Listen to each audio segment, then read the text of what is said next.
Donc, le deuxième thème de notre conférence s'intitule « Le compagnonnage et œuvrier des chantiers cathédraux ». J'invite M. François Icher. Sa conférence s'intitule « Des bâtisseurs de cathédrales aux compagnons du Tour de France, histoire et imaginaire ». Monsieur François Icher est docteur en histoire, chercheur associé au CNRS, inspecteur d'académie honoraire. François Icher est sûrement un historien des plus érudits du compagnonnage, il y en a assez peu en France, et des bâtisseurs de cathédrales. Il est auteur de très nombreux ouvrages, certains ont été traduits en Allemagne, aux États-Unis et au Japon. Il a donné d'innombrables conférences sur les thèmes évoqués. Donc nous vous remercions d'être parmi nous ce soir. La parole est à vous, Monsieur Icher. Faisons attention de ne pas dépasser nos temps de parole parce que nous n'avons que très peu d'heures en fait à utiliser pour cette conférence. Je vous remercie, Monsieur Icher. Merci. Mesdames, Messieurs, chers compagnons, lorsqu'on observe le compagnonnage, lorsqu'on étudie son histoire, on est rapidement frappé, marqué par un cliché, une image, une association qui associe donc, qui lie ce mot « compagnon du Tour de France » à un autre mot, à un autre individu, bâtisseur de cathédrale. Alors mon propos cet après-midi, c'est de voir ensemble de manière très très rapide, est-ce que c'est un fait historique? Est-ce que cela est prouvé? Est-ce que c'est un fait mémoriel? Est-ce que cela relève vraiment de l'histoire? Quelle est la part de l'imaginaire? C'est un peu le voyage que je vous propose de faire très rapidement. Il est évident que l'incendie de Notre-Dame de Paris a remis, non pas pour nous, mais pour une opinion publique très large, a remis l'éclairage sur les métiers appelés, convoqués pour rebâtir, reconstruire, restaurer, relever. Je ne vais pas ouvrir ce chapitre essentiel pour certains, marginal pour d'autres, du verbe idéal ou adéquat pour ce chantier. Les métiers en question, qui sont des métiers du bois, des métiers du fer, des métiers de la pierre, des métiers du verre, point de suspension, je ne les ai pas tous cités. Il est intéressant pour les historiens d'observer que très rapidement, les médias ont décidé d'utiliser un seul terme, le mot compagnon. Ce sont des compagnons qui ont été convoqués pour travailler sur le chantier en compagnie, bien sûr, de la maîtrise d'œuvre, de la maîtrise d'ouvrage, etc. Alors, je voudrais attirer votre attention sur l'importance des mots utilisés. Comme le mot patrimoine, qui mérite chaque fois d'être reprécisé, les mots nous obligent, à nous historiens, mais en règle générale, c'est toujours utile d'y accorder quelques instants. Par exemple, les acteurs du chantier cathédrale. Pendant des décennies, on disposait d'un seul binôme. On parlait de constructeurs, de cathédrales, de bâtisseurs. Il est évident que le mot bâtisseur a eu l'unanimité pendant des décennies. Et progressivement, dans le XXe siècle et surtout au XXIe siècle, sont apparus d'autres mots pour qualifier les acteurs du chantier cathédral, du chantier de restauration en l'occurrence, artisans, artisans d'art. On parle même d'artistes. Dans certaines revues, j'ai même vu un journaliste qui insistait simplement, qui utilisait le mot ouvrier. Le chantier de Notre-Dame de Paris, ce sont des ouvriers du bâtiment. Enfin, c'était une façon de rentrer dans le chantier, alors que nous disposons d'un autre qualificatif ô combien essentiel, le terme d'œuvrier. J'ouvre une parenthèse, mais très rapide, rassurez-vous. Je me souviens que lorsque j'avais fait éditer un livre consacré aux bâtisseurs de cathédrales, bien sûr, je ne voulais pas prendre le terme de bâtisseur de cathédrales, et mon éditeur voulait absolument utiliser le terme de ouvrier, ou bâtisseur, mais certainement pas œuvrier. Et ça a été une longue lutte pour imposer à l'éditeur le titre « Les œuvriers des cathédrales ». Après, bon, il a accepté, mais pour vous dire que le choix du mot, le choix du qualificatif n'est jamais gratuit. Et le mot, donc, dans la question de vocabulaire, c'est que de plus en plus, on parle simplement de compagnons. Ce sont les compagnons qui participent à ce chantier de Notre-Dame ou à tout autre chantier de restauration. Or, le mot compagnon peut poser problème. Et pose problème parce que c'est un mot qui a plusieurs connotations. Je passerai très rapidement sur son sens historique, puisque le compagnon, c'est le second état dans le système corporatif de l'Ancien Régime. On est apprenti à partir de 12 ans dans l'Ancien Régime. Au bout de 3, 5, 7 ans maximum d'apprentissage, l'apprenti obtient ce titre de compagnon, en montrant, grâce à un travail déjà, une sorte de maquette, dans certains cas, qu'il est, et les compagnons décoderont mon propos, qu'il est capable de gagner sa vie, capable de bien travailler pour son patron. Et dans la corporation, le terme de patron n'existe pas, on parle de maître, apprenti, compagnon, maître. Or, aujourd'hui, le terme de compagnon, dans beaucoup d'entreprises, désigne l'équivalent de l'ouvrier, de l'employé, du salarié.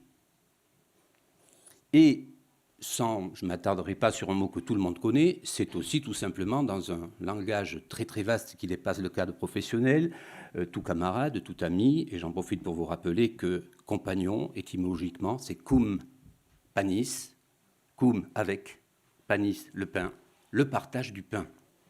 Le pain étant bien sûr le pain matériel, on partage autour d'un repas, mais aussi le pain immatériel, c'est-à-dire les savoirs, la transmission du métier. Et arrive effectivement ce mot de compagnon du Tour de France.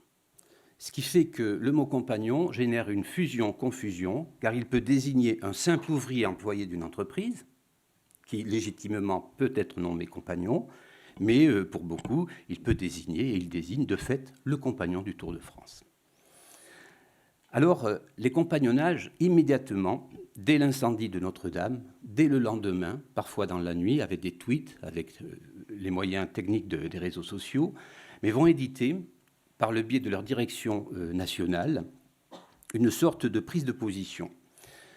Un des premiers compagnonnages à réagir, qui est l'Union compagnonique des compagnons du Tour de France des Devoirs Unis, c'est un compagnonnage qui a été créé en 1889, eh bien, la direction générale, vous l'avez à l'écran, je ne vais pas vous le lire, bien évidemment. Ce qui m'intéresse dans ce propos, c'est bien sûr la tristesse, l'émotion qui est partagée par tout le monde, mais vous voyez, je l'ai mis en gras, une affirmation, les compagnons qui ont œuvré pour bâtir cet édifice. Donc, aux yeux des compagnons de l'Union compagnonique, il n'y a aucun doute, les compagnons vont s'inscrire dans ce chantier parce qu'ils ont déjà travaillé sur ce chantier pour le créer, c'est-à-dire dès le départ, les compagnons étaient présents. Un autre compagnonnage connu sous le titre des Compagnons du Devoir du Tour de France, compagnonnage créé dans les années 40, 1941, va également prendre position par sa direction donc nationale, en responsable national. C'est très intéressant puisqu'il réaffirme très rapidement que techniquement parlant, nous savons, nous pouvons, nous voulons reconstruire Notre-Dame, mais ce responsable en profite pour dire, tiens, cela va aider aussi, ce chantier va aider à mieux comprendre les savoir-faire et à les mettre en valeur. Et nos amis de la Fédération compagnonique, par le biais de leur président national, vont faire un long texte, je fais bien sûr un extrait, qui est très intéressant également, qui partage, comme les deux autres compagnonnages, l'émotion, la tristesse, mais qui alerte les pouvoirs publics, les pouvoirs politiques, sur ce souci de profiter de ce chantier pour bien prendre en compte l'exceptionnelle opportunité qu'il propose. Et nous avons, avec ces 3 prises de position compagnoniques, une palette assez intéressante des compagnonnages français qui, immédiatement, parce que Notre-Dame, c'est un symbole pour eux, c'est un symbole, vont se positionner. L'historien s'attache toujours, avant d'étudier l'histoire, à voir comment les compagnons eux-mêmes travaillent leur mémoire, c'est-à-dire transmettent ce qu'ils pensent connaître et savoir de leur propre histoire. Vous avez, je vous l'ai mis en rouge en bas de l'écran, j'ai travaillé durant ma thèse sur la communication compagnonique à un moment donné au XXe siècle. Et en 1991, c'est un prospectus qui est diffusé en des dizaines de milliers d'exemplaires. Et vous voyez tout en haut de l'image, je vous l'encadre, le compagnonnage école de formation depuis l'époque des cathédrales. Donc encore une fois, le marqueur pour communiquer, pour se présenter, c'est d'afficher cette longue filiation et peut-être ce point de départ qui serait pour le compagnonnage l'époque des cathédrales, voire l'école des cathédrales. Quelques années plus tard, et j'arrive sur une année 2021, je sollicite le site internet des Compagnons du Tour de France pour voir où en est le discours. On rappelle bien sûr la longue histoire du compagnonnage, que les historiens confirment, 8 siècles au moins, la méthode, mais surtout, nous voyons les compagnons qui ont participé à la construction des cathédrales. Donc nous sommes toujours sur ce marqueur, on va dire identitaire, mémoriel, symbolique aussi, qui fait que la cathédrale est très souvent convoquée comme source historique, pour certains, de cette émergence du compagnonnage du Tour de France. En 1978, vous savez que les compagnons aiment bien chanter, ils ont un chansonnier. Encore aujourd'hui, tous les compagnonnages éditent un chansonnier. Et dans l'introduction du chansonnier des compagnons des devoirs, nous sommes en 78, je le précise, nous avons là aussi des informations très, très intéressantes. Le compagnonnage s'est cristallisé lors des croisades. On va même jusqu'à oser une précision, ils formèrent les troupes de génie de l'ordre du Temple et autres chevaleries similaires. Là, l'historien va être beaucoup plus prudent sur cette affirmation-là. Quelques années plus tôt, un ouvrage qui a fait beaucoup de bruit à l'époque, il était signé par un collectif de compagnons du devoir et publié chez Plomb, nous sommes en 1951, je vous fais un tout petit focus. Ne nous appelle-t-on pas les fils des bâtisseurs de cathédrales ? Donc nous avons toujours ce souci d'associer très rapidement, dans la carte d'identité compagnonique, cette généalogie qui ramènerait très rapidement à une source, à un point, à un départ, qui est le chantier cathédral. Qu'en est-il aujourd'hui ? J'emprunte un extrait, une interview d'un compagnon dans le journal Le Monde, et je vous ai mis en gras quelque chose qui peut paraître subtil, mais qui est très important pour nous, historiens. La construction des cathédrales à partir des XIIe et XIIIe siècles a participé à la construction, mais on ne voit pas écrit des compagnonnages. On voit la construction de guides, d'ouvriers très compétents, et ce compagnon a l'intelligence de signaler aux journalistes que ce qui l'intéresse dans ces métiers cathédraux, c'est le voyage de chantier en chantier, c'est-à-dire la mobilité qui était imposée, qui était proposée, qui était facteur d'expertise, et cette vie communautaire, ce devoir de partage. Donc, vous voyez quelques nuances qui apparaissent. Alors, est-ce que nous avons des traces et des preuves de la présence des compagnons du Tour de France sur Notre-Dame ? Il y en a une qui est très connue. C'est la fameuse plaque qui a été évoquée plus ou moins explicitement par mes prédécesseurs, où vous avez donc la signature, la présence des compagnons, avec l'hommage, bien sûr, le rappel de Viollet-le-Duc, l'entreprise de Charpente-Bellu, et on donne le nom du compagnon responsable, le gâcheur, si vous voulez, des compagnons charpentiers du devoir de liberté, qui a conduit son équipe pour lever la flèche, avec l'équerre, le compas et la bisaiguë dont M. Calam parlait il y a quelques minutes. Malheureusement, ce document, bien sûr, cet objet date de 1859, et il a disparu lors de l'incendie. Et il est très intéressant, encore une fois, pour l'observateur de surplus qui est historien, de remarquer que très rapidement, les compagnons vont faire un substitut pour ne plus perdre cet objet. Vous l'avez d'ailleurs dans quelques dizaines de mètres à côté. Je vous invite à le voir de très près. Et il y a eu une cérémonie, non pas institutionnelle, ce ne sont pas des compagnonnages escalités qui ont organisé cette cérémonie, ce sont quelques compagnons à titre individuel qui ont présenté solennellement au mois de mai 2019, sur les parvis donc, de la mairie de Notre-Dame de Paris, plutôt que parvis sur les marches de l'hôtel de ville, cette plaque. Les compagnons sont donc toujours en adéquation, en relation étroite avec la flèche, avec la charpente pour les charpentiers, les tailleurs de pierre bien sûr avec autre chose, mais je me dois de rappeler qu'il y a 50 ans déjà, 3 aspirants charpentiers du devoir faisaient leur travail de réception, leur chef-d'œuvre, en reproduisant la flèche de Notre-Dame. Donc on a toujours ce marqueur qui est la cathédrale, ou une partie de la cathédrale, qui permet aux compagnons de se positionner sur une expertise particulière, sur un chantier, sur un ouvrage particulier. En 1978 est publié un livre qui va provoquer pas mal de débats. Il est d'abord très bien accueilli. il y a un lectorat très important, c'est le livre de Jean-Pierre Bayard, qui n'est pas historien, qui est docteur ès-lettres, et qui va publier un ouvrage de compagnonnage en France. Je vous laisse lire un extrait que l'on trouve dans les premières pages. Et cet ouvrage, donc, est sans équivoque. Pour Jean-Pierre Bayard, les cathédrales livres de pierre, eh bien, il y a les connaissances, alors là, initiatiques de métier. Et il nous propose, par exemple, que si vous regardez le porche central de la cathédrale de Reims, vous verrez les marques de l'initiation compagnonique. Bien.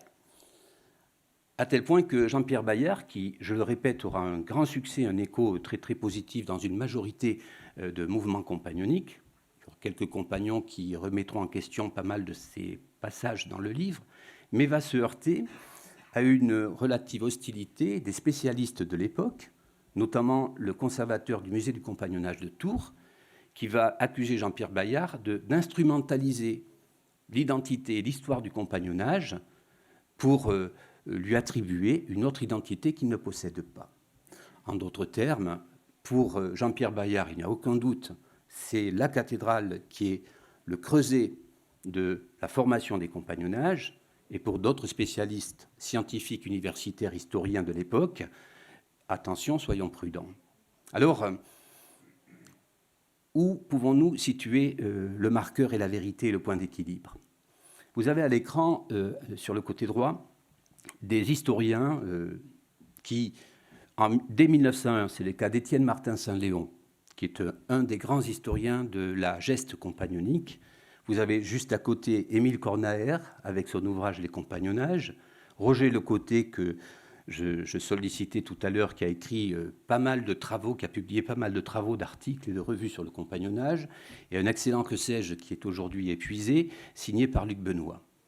Ces quatre-là, et bien d'autres, vont insister pour rappeler, depuis sur un siècle, on a ce discours récurrent, attention, le compagnonnage du Tour de France, à l'origine, n'est rien d'autre qu'une réaction contre l'injustice du système corporatif.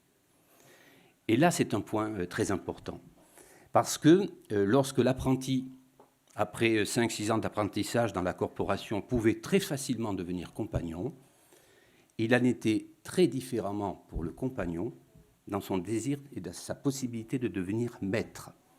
Pour devenir maître dans le système corporatif, eh bien, le compagnon, même s'il était très capable, s'il était expert, se heurtait à une jurande, à une maîtrise, à une guilde dans des endroits plus au nord, mais en fait, le titre de maître se transmettait de père en fils, généralement. Ce qui fait que beaucoup de compagnons de corporation n'avaient pas la possibilité de s'épanouir ou d'avoir une promotion sociale et professionnelle. J'attire votre attention sur le fait que Roger Lecoté met cette phrase dans la première page du guide du visiteur du musée du compagnonnage en 1979. Si vous êtes bon en mathématiques, c'est 1 an après la publication du livre de Jean-Pierre Bayard. Donc, d'un côté, une absolue certitude, les compagnons héritiers des bâtisseurs de cathédrales. De l'autre côté, du côté des chercheurs, des historiens, on nuance le propos en disant « Attention, certes, la cathédrale, les chantiers, on va y revenir, vont permettre l'émergence d'une mobilité, d'une fraternité de métiers, mais c'est surtout dans l'univers de la corporation de l'Ancien Régime qu'il faut chercher la naissance du compagnonnage. » J'ai longtemps travaillé, puisque ça fait plus de 40 ans que j'étudie la chose compagnonique, j'ai longtemps travaillé sur ce dialogue entre histoire et mémoire. Faut-il le rappeler, l'histoire n'est rien d'autre que la tentative de reconstituer un temps qui n'existe plus. C'est la définition de l'histoire. On reconstitue un temps qui n'existe plus, mais attention, de manière scientifique, avec des documents, avec des preuves, avec des archives, en croisant tout ceci.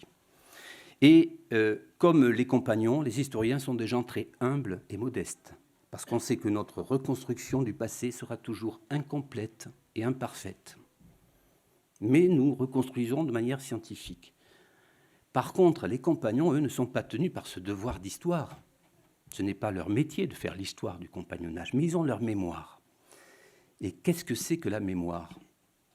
C'est très opposé à la définition de l'histoire. La mémoire, c'est d'abord du subjectif. C'est porté par des groupes vivants. c'est sujet à des modifications, parce qu'on se la transmet de bouche à oreille. Et dans ce dialogue entre histoire et mémoire, eh bien, l'historien est un troubleur de mémoire. Nous venons troubler la mémoire, notamment des compagnons, et je vous livre une définition qui n'engage que moi. La meilleure définition de la mémoire, à mes yeux, c'est, j'ouvre les guillemets, l'organisation volontaire ou involontaire des silences et des oublis. Vous allez partir ce soir avec l'histoire des conférences ou avec la mémoire des conférences. Et vous mesurez, rien qu'avec cette comparaison, la grande différence entre l'histoire du compagnonnage et la mémoire du compagnonnage, entre l'histoire de Notre-Dame de Paris et la mémoire de Notre-Dame de Paris. Car la cathédrale, c'est là une histoire, elle a aussi une, voire des mémoires. Et dans ce lien entre histoire et mémoire, eh bien, il nous faut rapidement, je vais accélérer. Dans le monde, j'achève, hein, rassurez-vous, dans le monde de mai 2019, les compagnons ont été interpellés, le journaliste est revenu vers moi in fine avec 4 questions. Je n'ai pas le temps de vous livrer les réponses, mais les 4 questions sont très intéressantes. Qui étaient, et vous voyez, le journaliste emploie le terme de ouvriers, qui étaient les ouvriers qualifiés, il emploie éventuellement les artisans, qui ont construit les grandes cathédrales, Notre-Dame et les grandes cathédrales. Je ne réponds pas, vous connaissez la réponse. Comment ces corps de métier étaient-ils organisés ? Donc, on parlait de sédentaires, d'itinérants, l'organisation autour de loges ou pas, un triptyque d'apprentis, de compagnons, de maîtres de métier, très bien. Et bien sûr, une question essentielle, comment les savoir-faire se sont-ils transmis ? Et on terminait par une question fondamentale, les compagnons d'aujourd'hui, c'est la question du monde, hein, les compagnons d'aujourd'hui sont-ils les héritiers des premiers bâtisseurs ? Et vous comprenez que je n'ai pas répondu oui, je n'ai pas répondu non, je n'ai pas fait une réponse d'Auvergnat, j'ai fait ce que exige le devoir de tout historien, de nuancer et d'argumenter. Et pour résumer, l'imaginaire cultive cette belle image qui est très, très intéressante des compagnons du Tour de France, héritiers directs des bâtisseurs, mais on est dans un imaginaire. La mémoire, bien sûr, est confortée par cet imaginaire, parce que, comme l'ont très bien dit les compagnons, les bâtisseurs de cathédrales, ils étaient mobiles. Ils visitaient, ils travaillaient de chantier en chantier. Mais ils étaient surtout unis par une fraternité de métier. Un des grands moments de cet après-midi, c'est pour moi lorsque le responsable compagnonique a appelé à la tribune un ancien et des jeunes. Ça, c'est important. Parce que là, on définit cette immensité de fraternité de métier. L'histoire nous invite à être beaucoup plus prudents dans une affirmation globale. Le compagnonnage, c'est d'abord une contestation du système corporatif, puisque nous avons, parmi les premiers compagnonnages dont nous avons des traces, des cordonniers. Or, les cordonniers ne sont pas, a priori, des bâtisseurs de cathédrales. Donc, je passe sur 2010, puisque je n'ai plus le temps, ça a été signalé. Je termine par cette image. Je n'ai pas eu le temps, mais je pourrais suggérer aux organisateurs de distribuer une feuille de papier, vous êtes 100, et honorer une consigne, une phrase, une réaction quand vous voyez cette image. Et nous aurions 100 réactions différentes. C'est d'abord une preuve par l'épreuve. On va prouver quelque chose en se heurtant à quelque chose. C'est la transmission, l'ancien et les jeunes. C'est le devoir de partager un défi, mais c'est avant tout, par la difficulté, je découvre le potentiel qui réside en moi. C'est en me heurtant à la difficulté que je me découvre moi-même. Et ne vous trompez pas, le véritable chef-d'œuvre, ce n'est pas la maquette. Ce sont les compagnons qu'il y a autour. Parce qu'eux, ils ont été bonifiés, fondamentalement transformés par cette aventure-là. Et ma dernière image est celle-ci.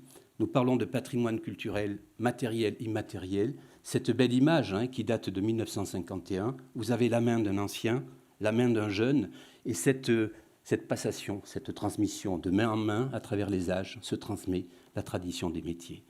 Mesdames, Messieurs, je vous remercie beaucoup.